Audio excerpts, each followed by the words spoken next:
এরকম করে বমি করতেছিস কি হয়েছে? লক্ষণ তো ভালো নিতেছে না। কি হয়েছে সত্যি করে কর। আমার মাথা ঘুরে যাচ্ছে, বমি আইতেছে। হারাম জাদি, ঠিক করছিস তুই এটা? তোরে আমি কবে পাঠাইছিলাম, তুই আর কাম করলাম করে করতেছিস সরকার পুরো চলতেছে বলো। এই তুমি মায়ের সাথে এরকম করতেছো কি? তোমার মাইয়া কেমন করে বমি করতেছে, আবার কইতাছে মাথাও ঘুরাইতেছে। আমার তো মনে হয় নিশ্চয়ই কোনো জায়গায় আকাম কুকাম কইরা আইছে।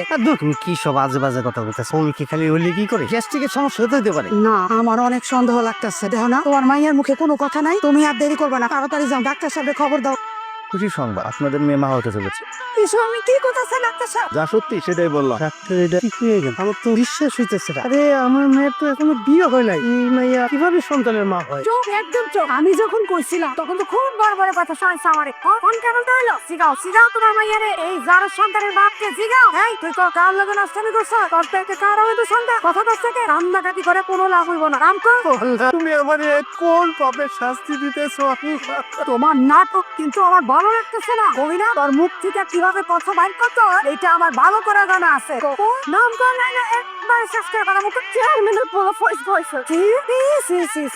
তোর চেয়ারম্যানের বাড়িতে কাম করতে পারছিলাম, আর তুই এত খারাপ মাইয়া, তুই চেয়ারম্যানের পোলার লগে ফষ্টি নষ্টি করে বেন বাজাইছ। তোর বাপ কাটতেছে, তুই এত নষ্ট আছ। বিশ্বাস করো মা, আমার কোনো দোষ নাই। চেয়ারম্যানের পুরো জোর করে যাচ্ছে। তোমার আর তোমার পোলারে আমি দেখলাম, আমার পোলার এত বড় সাহস, আমার মায়ের এত বড় সর্বনাশ করতে পারলো কেমনে? চল মা চল, আমার সাথে এক্ষুনি চল। সাহেব বাড়িতে আছে? কি ব্যাপার সবাই মিয়া এত চিৎকার করে ডাকছো কেন? কি হয়েছে? আর দুদিন যাবত তোমার মেয়ে আসে না কেন? আমার মাইয়া কেন আসে না এটা আপনার পোলারে জিজ্ঞাসা। আমার ছেলেকে জিজ্ঞেস করবো আমার ছেলে কি করছে? আপনার পোলারে ডাক দেন, তার সামনে সব কথা কমো। আচ্ছা ঠিক আছে। ফয়সাল, বাবা ফয়সাল, একটু নিচে আসো তো। এই যে সোনাই মিয়া, আমার ছেলে চলে আসছে। বলো তোমার কি অভিযোগ? অভিযোগ? তাও আবার আমার নামে? কিসের অভিযোগ? ফয়সাল সাহেব, আমি প্রেগনেন্ট, আর আমার পেটে আপনার বাচ্চা।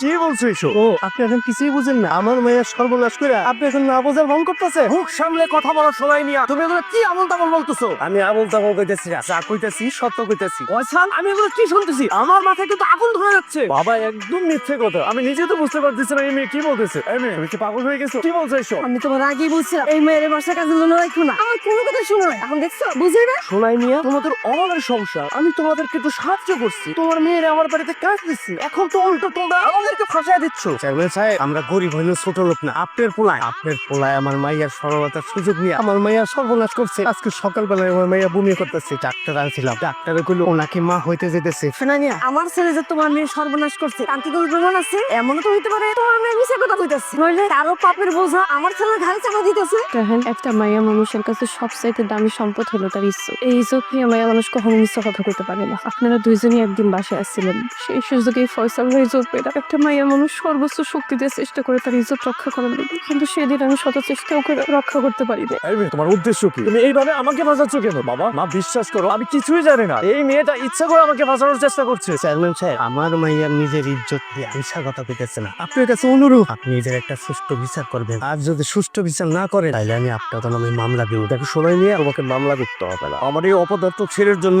আমি আমার মান সম্মান নষ্ট করতে চাই না। সমাজে আমার একটা ইজ্জত আছে। আমার ছেলে যেহেতু অন্যায় করছে, ওর একটা শাস্তি অবশ্যই হবে। আর ওর শাস্তি একটাই, ও তোমার মেয়েকে বিয়ে করবে। বাবা, আমি এই মেয়েকে বিয়ে করতে পারবো। চো একদম চো, আমি যেটা বলেছি ওইটাই ফাইনাল। এই মেয়েকে তোর বিয়ে করতে হবে। তুমি এত জঘন্য, এতটা নেই। আরে তোর তো আমি ভালো মেয়ে ভেবেছি, তোর প্রতি আমার ভালোবাসা কাজ করেছে। আর তুই কিনা একটা নষ্ট মেয়ে, কারণ কার সাথে নোংরামি করে পেটে বাচ্চা নিয়ে আমার ঘরে চাপিয়ে দিয়েছিস। আরে তোর বিবেকে কি একটা বারের জন্য বাদে না যে আমার মতো একটা মানুষের ঘরে চাপিয়ে দিতে আমাকে ফাঁসাতে? দেখ, এখনো সময় আছে, সত্যি করে বল তোর পেটের সন্তানটা কার? আমি তো আপনারে কইলাম এই বাচ্চার বাবা আপনি। একদম চোখ সামনে কথা বল। আরে তোর সাথে তো আর কিছু হয়ই না, এই বাচ্চা হয় কি করে আমার? কোনো অপরাধী তার দোষ স্বীকার করেন। একদম বাজে কথা বলবে। তোর মতো মেয়ের চেহারা দেখতেও আমার ঘৃণা লাগছে। তোর মতো একটা নষ্ট মেয়েকে নিয়ে আমি একই ছাদের নিচে থাকবো কখনোই? নাম বুঝছিস না? বেরো বেরো বেরো আমার বাসা থেকে।